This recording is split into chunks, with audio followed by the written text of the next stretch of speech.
सहना भवतु सहनौ भुनक्तु सह वीर्यं करवावहै तेजस्विनावधीतमस्तु मा विद्विषावहै। ॐ व्रतानां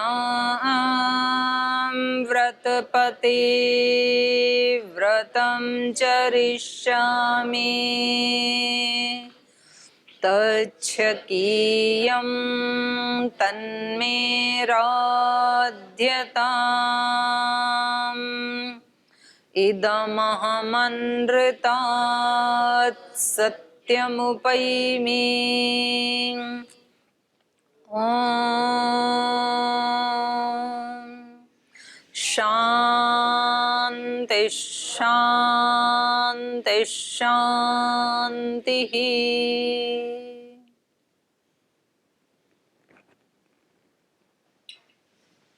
बालकांड में अष्टादश सर्ग हम पढ़ रहे थे और श्री राम का जन्म हो गया था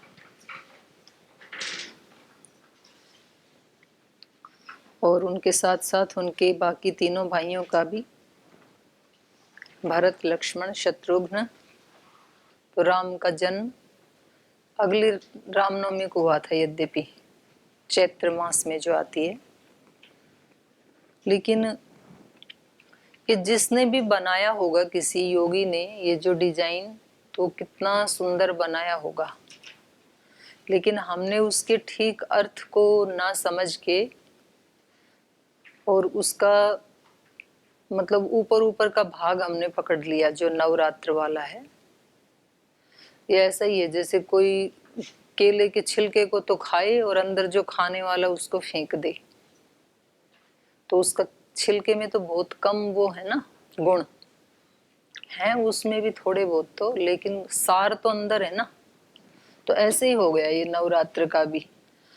हमने केवल उसको एक रिचुअल मान लिया और उसमें पता नहीं हम उसको कहाँ से कहाँ ले गए। तो इसमें कितने लोगों ने उसके वो बना बना करके ऐसे डेकोरेशन करना है, ऐसे चौकी सजानी है, ऐसे उसके अंदर सिक्का सोने का डालना है, कहीं चांदी का डालना है, कलश स्थापित करना है। वो सारी आलंकारिक सिंबॉलिक चीजें हैं। कलश भी ठीक है और फिर वो बोते हैं, जवारा बोते हैं, सब उनका अपना एक आलंकारिक वर्णन है। और 8 दिन ही क्यों करते हैं, 9वें दिन उसका समापन क्यों करते हैं, 8 दिन उपवास करके 9वें दिन समापन क्यों करते हैं। तो ये सारा अष्टांग योग जैसे हमारा, उसके भी 8 ही अंग हैं। 8 ही क्यों बने, 9 अंग भी तो हो सकते थे, 7 भी तो हो सकते थे। शरीर में भी अष्ट चक्र नव द्वारा, 8 ही चक्र क्यों माने, 9 चक्र भी तो मान सकते थे, 10 भी तो मान सकते थे। तो ये सब किसी चीज की तरफ इंगित करने वाली चीजें हैं। अब हम उसको योग दर्शन की भाषा में कहेंगे तो भाई अष्टांग योग के पालन से तो राम का जन्म होगा। 8 अंग हैं योग के, उन 8 अंगों का पालन करेंगे तो राम का मतलब है यहाँ पर पुरुष, परम तत्व। उसकी प्राप्ति तब होगी जब 8 अंगों का पालन करेंगे। चक्र की भाषा में बोलेंगे तो अपने 8 चक्रों को हमने जागृत किया तो हमें उस बारात पर उस परम पुरुष का दर्शन होगा। नवरात्र की बात करें तो भाई 8 दिन आप शक्ति की उपासना करें, उपवास करें तो 9वें दिन राम का जन्म होगा और तब 10वें दिन विजयदशमी बनेगी। और भी उसको शॉर्ट करें तो फिर 2 शब्दों में आ जाता है, उपवास और उपासना, उसमें सारे अंग आ जाते हैं। फिर उपवास करो, उपासना करो। तो उपवास का मतलब हो जाता है प्रत्याहार,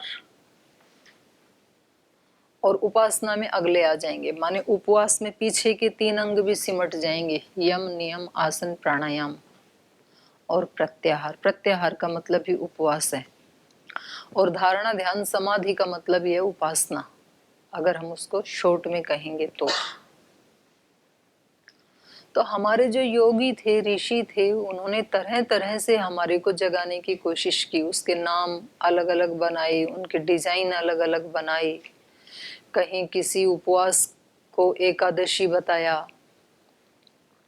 तो मैंने कई बार बताया एकादशी का महात्म्य भी आपको। कहीं उन्होंने उपवास भी करवाया, सत्य को नारायण बताया। तो अहिंसा के बाद जो सत्य आता है 5 यमों में, अलग अलग तरह से कहीं कहीं सारे के सारे अंग बताए, कहीं किसी एक अंग को लेकर के विधान किया, कहीं इंद्रियों को लेकर के विधान किया, कहीं शरीर को लेकर के विधान किया। हर तरह से हमें जगाने की कोशिश की। यथाविमत ध्यानाद्वा, जैसी जिसकी रुचि है, जैसी जिसकी योग्यता है, पात्रता है। क्योंकि हम अपना सारा समय और शक्ति बाहर की विजय प्राप्त करने में विश्वास करते हैं। हमें लगता है कि मेरे पड़ोसी ने यदि मैट्रिक पास की है तो मैं अपने बच्चे को बीए करवाता हूँ। बच्चा भी सोचता है मेरे पड़ोस वाले घर के लड़के ने ग्रेजुएशन किया है तो मैं मास्टर डिग्री लेता हूँ, तो मैं डॉक्टरेट की लेता हूँ। हम इन चीज़ों में दूसरे को पराजित करना चाहते हैं। इनके पास ऐसे कपड़े हैं तो हम इनसे भी अव्वल दर्जे के कपड़े लाएंगे तो ये पराजित हो जाएंगे। इनके पास ऐसी गाड़ी मोबाइल है तो हम इससे भी ऊंचे वाला गाड़ी और मोबाइल लाएंगे ताकि ये पराजित हो जाएं। इन्होंने ऐसा मकान बनाया है, हम इनसे भी सुंदर मकान बनाएंगे, भले ही लोन लेना पड़े, तो हम इनको पराजित कर देंगे। ऐसे हमारी दृष्टि हमेशा बाह्य विजय प्राप्त करने में विश्वास करती है। हम बाहर की विजय प्राप्त करना चाहते हैं और हम कहते भी हैं ऐसे। हमारे यहाँ पड़ोस में ऐसा मकान बना था, मैंने ऐसा बनाया। उस व्यक्ति ने मेरे को एक बात सुनाई थी, मैंने भी आज सारी खरी खरी सुना दी अपने साथियों में जाकर के। फिर वो उसकी मतलब हम अपने विजय घोष का वो पीटते हैं, ढिंढोरा पीटते हैं। बड़े तो हैं लेकिन मैंने तो आज सुना दिया अच्छे से, मैंने भी ऐसे बोल दिया। तो हम उसको विजय समझते हैं कि हमने कब किसकी इंसल्ट कर दी, कब हमने किसका मुंह बंद कर दिया, कब किसको अपमानित कर दिया, उसको हम विजय समझते हैं। तो जरूर ये हमारे ऋषियों ने सोचा होगा कि ये तो वास्तविक विजय नहीं है, ये तो पराजय की सारे रास्ते हैं। वास्तविक विजय तो अपने अंदर की होती है ना। तो उन्होंने ये सोचा होगा कि भाई कम से कम 6 महीने में 1 सप्ताह तो आत्मिक विजय के लिए भी निकाल लिया करो। तो इसलिए शायद ये नवरात्र का उन्होंने विधान किया होगा, ऐसा डिजाइन बनाया होगा। उपवास करो, उपासना करो, तब राम का जन्म होगा। नहीं तो हर साल वो पुतला बना के रावण फूकते रहो और अपने वाला और ज्यादा बलिष्ठ हो जाता है 1 साल में।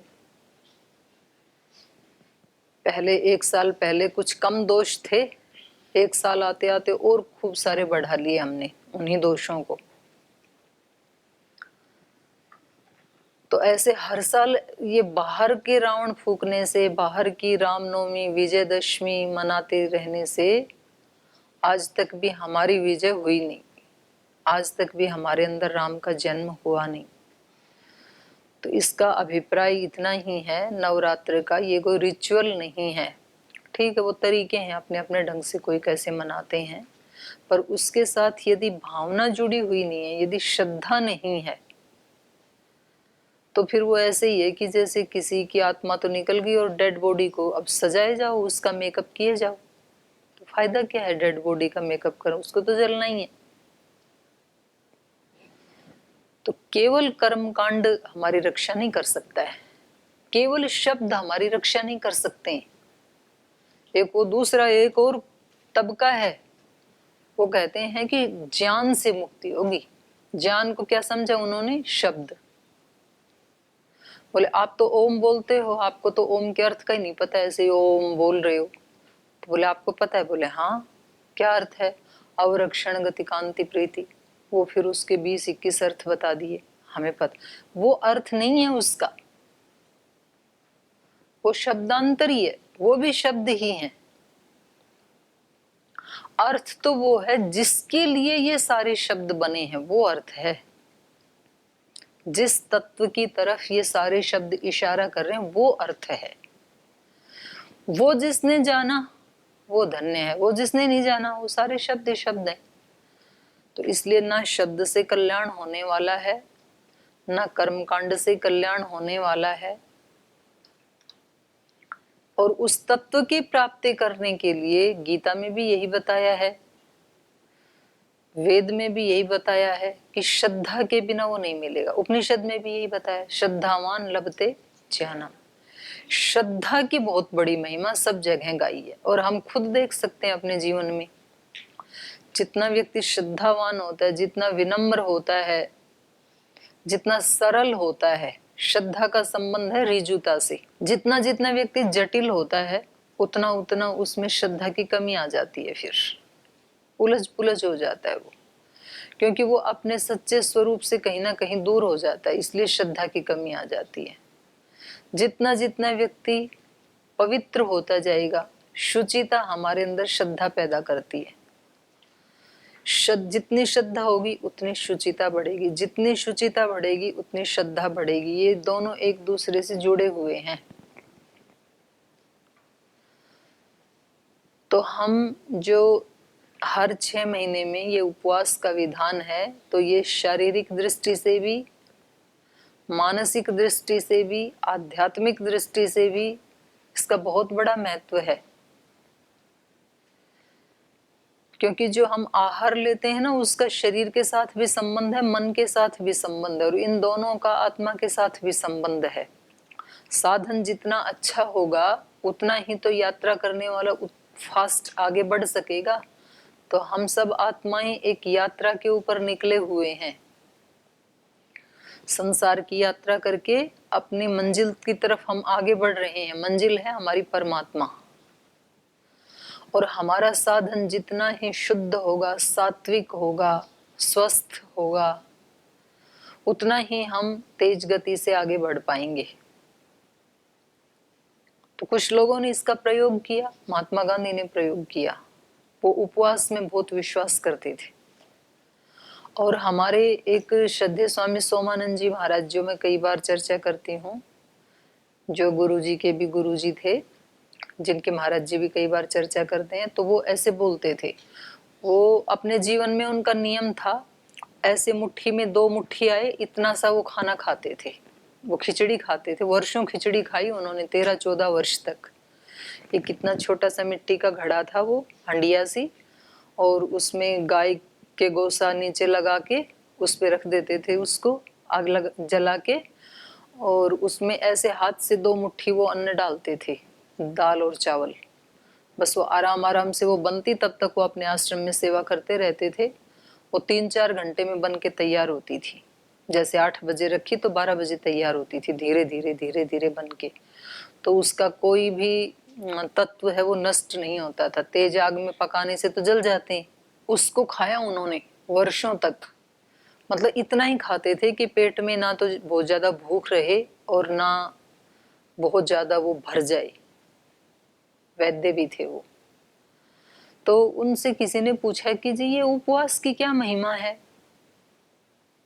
अलग अलग समय में ना लोग अलग अलग क्वेश्चन करते थे, और उनसे किसी एक ने पूछा, बोल जी आपके जीवन में ये जो दिव्यता आई, सौम्यता आई, इसका राज क्या है। तो इस व्यक्ति को उन्होंने उत्तर दिया कि मैंने कभी भी पेट भर के नहीं खाया। दिव्यता का राज क्या है ये पूछते थे तो बोलते मैंने कभी पेट भर के नहीं खाया, मतलब थोड़ा सा खाली रखते थे वो। और उनसे कोई पूछते थे ये उपवास का क्या राज है, उपवास क्यों करते हैं लोग, तो मतलब गांव के लोग ही आते थे ज्यादा उनके पास, तो ऐसे छोटे छोटे उदाहरण दे के समझाते थे वो। तो कहते थे कि देखो जैसे चूल्हे के ऊपर वो कोई हंडिया रख देते हैं बटलोई रख देते हैं, उसमें दूध आदि होता है, और जब वो बाहर निकलने लगता है उसको उफनना बोलते हैं। कि दूध उफनता है तो क्या करते हैं फिर? पानी का छिट्टा मार देते हैं ऊपर से और नीचे से आग को पीछे खींच देते हैं, तो फिर वो वहीं के वहीं रह जाता है। तो ये हमारा मन कभी उफनने लगे, इसमें कभी काम, क्रोध, लोभ, मोह, अहंकार ऐसा आता है ना, एक वेग सा आता है, तो दूध की तरह से ही ऐसे उठता है वो। तो उस समय क्या करना चाहिए? अग्नि को पीछे खींच दो जो उसको उफान रही। अग्नि मतलब आहार, उसको उफानने का काम अग्नि कर रही है ना। तो हमारे अंदर हम उसको खाने को, अपने आहार को थोड़ा कम कर दें। भूखे आदमी को नहीं सूझता है कुछ भी। उपनिषदों में कथा सुनी ना आपने श्वेत केतु की, उसके पिता ने उपवास करवाया उसको और बोले अब वेद मंत्र की ऋचाएं सुनाओ बेटे, पढ़ के आए हो। बोल जे ऋचाएं कहाँ, एक शब्द भी नहीं बोला जा रहा है अब तो। 15 दिन का उपवास करवाया और 15वें दिन जब वो आए तो बोले अब ऋचाएं सुनाओ, क्योंकि वो ऋचाएं पढ़ के आया था और बड़े अहंकार में घूमता था। तो पिता को लगा ये तो गया लड़का काम से, इसको तो घमंड हो गया।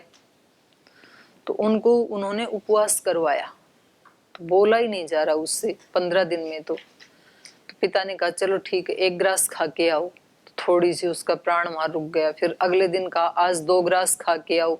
ऐसे करते करते उसको वो ही 10 दिन में नॉर्मल डाइट के ऊपर लाए। तब उन्होंने बोले वो सारी विद्या आ गई है जो मैं भूल गया था, पुनः उपस्थित हो गई है। तो उपवास से क्या होता है कि जो हमारी इंद्रियां, क्योंकि इंद्रियों का तो ऐसा है, इनको जितना देते जाओगे ना उतना ये अपने वश में कर लेती हैं व्यक्ति को। आंख का आहार इसको देते जाओ, ये और ज्यादा मांगने लग जाती है फिर। अब तो आप तो यहाँ रहते हैं गुरुकुल में, आप घरों में जाके देखो, जो बच्चे टीवी देखते हैं, जो बच्चे कार्टून देखते हैं, मूवी देखते हैं, उनको हटाना चाहें तो हटते नहीं है बच्चे टीवी के सामने से, क्योंकि वो और मांगती है उनकी आंख, वो दृश्य देखना चाहती है, उनके कान और सुनना चाहते हैं उन शब्दों को। इंद्रियों को तो जितना देंगे उतना ये मांगती रहती हैं, क्योंकि फिर ये आउट ऑफ कंट्रोल हो जाती हैं बाद में। तो कितने ऐसे बच्चे हमने देखे जो इतने इंटेलिजेंट थे और आईआईटी के विद्यार्थी, और उनका एडमिशन हो गया आईआईटी में और उनको मोबाइल दे दिया, मोबाइल में गेम खेलने लग गया वो बच्चा जो इतना होनहार, और माता पिता की एक आशा और पूरे समाज की आशा, और वो बच्चा ऐसा हो गया, वो गेम खेल खेल करके उसका इतना हैबिचुअल हो गया, ड्रग लेने लग गया, मतलब जीवन तबाह हो गया। मनुष्यता की तो बात छोड़ो, पशुता से भी नीचे। तो ये इंद्रियों का तो ऐसा, इनको जब देने लग जाते हैं ना तो फिर ये आपको पीछे कर देती हैं, खुद आगे हो जाती हैं। और जो लगाम हाथ में नहीं है जिसकी, जिस सारथी के, घोड़ों की, जिस रथ में 10 घोड़े जुते हों और रस्सी हाथ में है नहीं सारथी के, अब घोड़े कहाँ ले जाएंगे? घोड़ा भी एक हो तो एक ही दिशा में ले जाए, 10 हैं और सब अपनी अपनी अलग 10 दिशाओं में जा रहे हैं, तो उस रथ में बैठने वाले व्यक्ति का क्या हाल बनेगा? कल्पना करोगे ना आप, एक उधर भाग रहा है, एक उधर, एक पूर्व में, पश्चिम में, उत्तर में, दक्षिण में, एक नीचे, एक ऊपर, ऐसे 10 दिशाओं में जा रहे हैं घोड़े, तो उसका क्या बनेगा बेचारे का? वो हाल हमारा बना हुआ है। हमारी जो 10 इंद्रियां हैं ये यदि हमारे वश में नहीं हैं, और शरीर ये वो रथ है और हम इसमें बैठने वाले रथी हैं, और हमारा मन सारथी है, तो मन के वश में तो इंद्रियां नहीं हैं, और मन बुद्धि के वश में नहीं है, और बुद्धि आत्मा के वश में नहीं है, तो आत्मा का क्या बनेगा बेचारी का? वही जो बन रहा है हमारा, तो जिसके हम पात्र हैं, जो हमारा लक्ष्य उससे तो कोसों दूर है, और जो हमारे लिए हानिकारक चीजें हैं वो कूट कूट के भरी हैं और भरती चली जा रही हैं। तो इसलिए इनको, इंद्रियों को यदि वश में रखना है तो इनको नाप तोल के देना पड़ेगा। आपके लिए इतना उचित है, इतना ले लो। फिर थोड़े दिन में इनको आदत पड़ जाती है। अभी मैं योगग्राम से आई ना, मैंने देखा योगग्राम में इतने ठाड़े ठाड़े मोटे मोटे लोग आते हैं वहां तो, और मल्टीपल रोग उनको, एक मोटापा के साथ 10 रोग फ्री, कोई खरीदने की जरूरत नहीं है। अब वहां आते ही वो उपवास कराना शुरू कर देते हैं, लेकिन सूप देंगे, लौकी देंगे, मतलब ऐसी चीजें देंगे, बॉइल्ड वेजिटेबल देंगे, और वो भी नाप के। 100 ग्राम देना है उसको 100 ग्राम, 150 वाले को 150, 50 वाले को 50, ऐसे उनके उस पे डाइट कार्ड पे लिख देते हैं। वो वहां जाके दिखाएगा किचन में वो कार्ड, वो उतना ही देते हैं। वो कहेगा थोड़ा और डाल दो ना, 1 चम्मच, बोले 1 चपाती दे दो ना। मतलब करोड़पतियों को वहां 1-1 चपाती ऐसे मांगते देखा, जो अपने घर में मतलब उनके कुत्ते भी नहीं खाते होंगे शायद ऐसी रूखी सूखी रोटियां। तो शुरू में बड़ा झगड़ा करते हैं, ऐसे मार डालोगे क्या, कोई तरीका बोल जी, यहाँ तो ऐसे ही रहेगा। मारेंगे नहीं, आपको जिंदा करेंगे। और उनको 7-8 दिन में फिर आदत पड़ जाती है। तो अभी एक बहन आई थी, उसका HB 6 था आई उस दिन, और 8 दिन के बाद उसका HB 12.5 था, 8 ही दिन में। तो अगर डाइट से ही ताकत मिलती है तो उसका तो कम होना चाहिए था ना, और भी 6 की बजाय 1-2 पे आना चाहिए था, उसका हो गया जस्ट डबल। तो ये हमने मन में ऐसे सोच रखा है कि इतना खाने से ताकत मिलेगी, इतना नहीं। खाने से नहीं मिलती, पचाने से मिलती है। और जितना आवश्यक है शरीर के लिए वो बहुत कम है, बहुत ज्यादा नहीं है वो, और बहुत कम से शरीर और अच्छा चलता है। तो फिर इंद्रियां कंट्रोल में रहती हैं। इनको जितना देना चाहिए, आंख को जितना देना है उतना ही देना है, बाकी अपनी आंख बंद करके बैठो, क्लास में नहीं। पर कई ऐसे मौके होते हैं कि जब आप अपनी आंख बंद भी कर सकते हो, जो आपको नहीं देखना है वो क्यों देखते हो, और जहां देखना चाहिए उसको खूब अच्छे से देखो। सुबह त्राटक करो, सूर्य को देखो 10 मिनट, वो देखना चाहिए। उस समय सोए रहते हैं आंख बंद करके। देखना चाहिए उसको नहीं देखते हैं, जो नहीं देखना चाहिए उसको देखते हैं। सुनना चाहिए उसको सुनो, कान को जितना जरूरी है उतना उतना सुनाओ, बाकी का निकाल दो। एक व्यक्ति आए कल परसों, वो बता रहे थे, बोल जी मेरा ड्राइवर है ना, अपने पतंजलि के ही हैं। तो बोले एक दिन ये अपने किसी दोस्त से कह रहा, बोले मेरे से ना मैं रोज रास्ते भूल जाता हूँ, गाड़ी तो चलाता हूँ लेकिन सड़कें भूल जाता हूँ, क्योंकि नई नई सड़कें बनती हैं रोजाना, वो भी बेचारा क्या करे। बोले सब एक ही जैसी दिखती हैं, तो जैसे मैं इधर उधर गाड़ी को ले जाता हूँ तो ये मेरे मालिक बहुत डांटते हैं मेरे को। तो बोले फिर तुम क्या करते हो, बोले इधर से सुनता हूँ, इधर से निकाल देता हूँ। तो बता रहे, बोले मैंने सुनी इसकी बात, तो मैंने उसको बुलाया, भाई तो बड़ी काम की बात है तेरी, मेरे को भी सिखाइए गुर। तो भाई कोई ऐसा हो कि हम तो कोई बात सुनते हैं तो बाहर निकलती नहीं है, हम तो उसको अपने अंदर ऐसा बिठा लेते हैं कि उसको मल्टीप्लाई करते रहते हैं, खींचते रहते हैं, उसको कई दिन तक चलती रहती है, टेंशन बनी रहती है। तुम्हारा तो बहुत अच्छा काम है, इधर से सुनते हो इधर से निकाल देते हो। तो ये तो हम अपने कानों को कैसा बनाएं, जितना जरूरी है उसको तो संभाल के रखें, बाकी को जाने दो। ये उपवास है, आंख का, कान का, भोजन का, सभी इंद्रियों का। जितना अपने को चाहिए, जितनी नींद चाहिए उतनी ले लो, बाकी को कंट्रोल कर दो, तो फिर आप मालिक बन जाएंगे। तो उसकी कल्पना करो कि सारी की सारी इंद्रियां जिसके वश में हो और मन भी वश में हो, इंद्रियां मन के वश में हो और मन बुद्धि के वश में हो। बुद्धि कहे कि ये तेरे लिए सोचना ठीक नहीं है तो वहीं रुक जाए मन, बुद्धि बोले कि ऐसी भावना करना ठीक नहीं है, वहीं की वहीं रुक जाए। तो फिर तो जीवन वो महायोगी का बन जाएगा। बस इतना ही तो अंतर होता है महापुरुषों में और सामान्य व्यक्तियों में। सामान्य व्यक्ति इंद्रियों के वश में, महान व्यक्तियों के इंद्रियां उनके वश में, बस इतना ही तो अंतर है, और तो क्या है। बाकी तो सारी चीजें एक ही जैसी हैं सबके पास। तो ये उपवास है, और उपवास अर्थात अष्टांग योग की भाषा में बोलें तो प्रत्याहार। प्रत्याहार में हम रोकते हैं ना सब इंद्रियों को अपने विषयों की तरफ जाने से। तो ये प्रत्याहार तभी सिद्ध होता है जब पहले यम, नियम, आसन और प्राणायाम सिद्ध हो जाएं। अहिंसा, सत्य, अस्तेय, ब्रह्मचर्य, अपरिग्रह, ये जब आएंगे तो नियम सिद्ध होगा। शुचिता आएगी ही तब जब ये 5 आ जाएंगे ना। अहिंसा, सत्य, अस्तेय, ब्रह्मचर्य, अपरिग्रह, ये 5 जब हमारे जीवन में प्रतिष्ठित हो जाएंगे तो शौच प्रारंभ होता है। वहां से शुचिता, पवित्रता, उससे पहले पवित्रता नहीं आ सकती।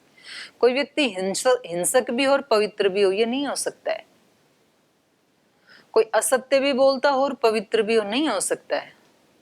चोरी भी करे और पवित्र भी हो, नहीं हो सकता है। अब्रह्मचर्य भी करे और पवित्र भी हो, कैसे हो सकता है। चीजों को बटोर के भी रखता रहे और पवित्र भी रहे, ये नहीं हो सकता है। इकट्ठा करने में जरूर किसी न किसी को कष्ट दिया होगा, हिंसा की होगी, झूठ बोला होगा, कुछ तो किया ही होगा। तो ये बिल्कुल सीक्वेंस ऐसी बनाई है कि एक के साथ दूसरा वो शुरू ही तब होता है। अगला अहिंसक हुए बिना, अहिंसा तो सबका बेसमेंट है, और उसके बाद जीवन में सत्य आता है, और तभी वास्तव में अस्तेय आता है, तभी ब्रह्मचर्य घटित होता है, ब्रह्म में विचरण करना। तो ये यम, नियम, आसन, आसन की परिभाषा महर्षि पतंजलि जी ने क्या दी? स्थिर सुखमासनम। शरीर में स्थिरता आएगी ही तब जब यम नियमों का पालन हो जाएगा। नहीं तो शरीर में कहीं ना कहीं कुछ ना कुछ कोई रोग होगा, कोई विचलन होगी, कोई कंपन होगी, कहीं पीड़ा होगी। स्थिरता भी तब आएगी और सुख भी तब मिलेगा। नहीं तो व्यक्ति ऐसे टाइट करके पद्मासन लगाता है, बद्ध पद्मासन लगाता है, वो घुटने दर्द करते रहते हैं बेचारे के। आंखें इतने टाइट बंद करता है कि पूरा स्ट्रेस माथे के ऊपर, आंखों के ऊपर, तो सुख मिलता ही नहीं है उसमें, जबरदस्ती करता रहता है। तब आसन जमेगा, तब प्राणायाम होगा, और तब प्रत्याहार सिद्ध होता है। फिर नहीं जाती इंद्रियां। तो ये हो गया उपवास, 5 अंगों को मिला के। और उपासना का मतलब है ईश्वर के समीप बैठना। ये प्रत्याहार, ये उपवास सिद्ध होने के बाद फिर जब व्यक्ति ने कहीं एक स्थान पे अपनी चेतना को रखा, फोकस किया, वो धारणा बन गई, उसमें थोड़ा टाइम बढ़ा दिया, ध्यान बन गया। और ध्यान की ही जो पराकाष्ठा है, जब उसमें ज्ञाता और ज्ञेय हट जाते हैं और केवल अर्थ मात्र ही निर्भासित होता है, वो समाधान की स्थिति है। अलग अलग दिख गया सब, यही समाधि, यही समाधान है। तब राम का जन्म होता है। राम हमारे अंदर ही है। ये स्वामी नरेंद्र देव जी गाते हैं, भजन थारो राम हृदय में बाहर क्यों भटके। तो तुम्हारा राम, हमारा राम, सबका राम अपने ही हृदय में है। ईश्वर सर्वभूतानां हृदयेशे अर्जुन तिष्ठति। तो सबके हृदय में ही विराजमान है वो। हृदय में मतलब कहीं और नहीं है, ऐसा नहीं है, सब जगह है, लेकिन प्राप्ति हृदय में ही होने वाली है उसकी। लेकिन होगी तभी उपवास और उपासना के बाद, अष्टांग योग के पालन के बाद, 8 दिन का नवरात्र करने के बाद। 8 दिन का नवरात्र मतलब ये सिंबॉलिक है। 8 दिन में भी हो सकता है चमत्कार घटित, लेकिन अब ये तो कथाएं बना रखी हैं। परीक्षित को कितने दिन में ज्ञान हुआ? जो पौराणिक है, 7 दिन में। नवरात्र 8 दिन, 9वें दिन राम का जन्म होता, क्योंकि सप्ताह में 7 ही दिन होते हैं। तो जब भी किसी व्यक्ति को ज्ञान होगा तो सप्ताह में ही होगा, सप्ताह से बाहर तो अस्तित्व ही नहीं है ना। तो इसलिए 8 दिन बताते हैं ये, कि जब भी आपको ज्ञान होगा, कब होगा? इन 8 में से ही किसी दिन होगा ना। तो इसलिए 8 मनाते हैं। 9वें दिन हो जाएगा, 8वें दिन हो जाएगा। भागवत की मानेंगे तो 7 ही दिन होते हैं सप्ताह में, लेकिन प्रोसेस वो ही है। उपवास उपासना। तो आप ये ना सोचें जी वो तो कोई मंदिर में जाते हैं, कोई वो देवी की उपासना करते हैं। देवी कहाँ है? देवी मंदिर में थोड़ी, देवी तो हमारा मन मंदिर में ही है। तेरे पूजन को भगवान बना मन मंदिर आलीशान। आलीशान मंदिर भगवान ने बना के दे दिया है। लेकिन शक्ति जब भी हमें मिलेगी, जगत जननी जब भी प्रसन्न होगी, तो वो ये दो साधन से ही होगी, उपवास और उपासना से। वो अष्टांग योग से ही प्राप्त होगी हमें, ऐसे नहीं मिलेगी, फोकट में नहीं मिलती है, किसी को भी कीमत चुकानी पड़ती है। फ्री में कभी किसी को कुछ नहीं मिलता है।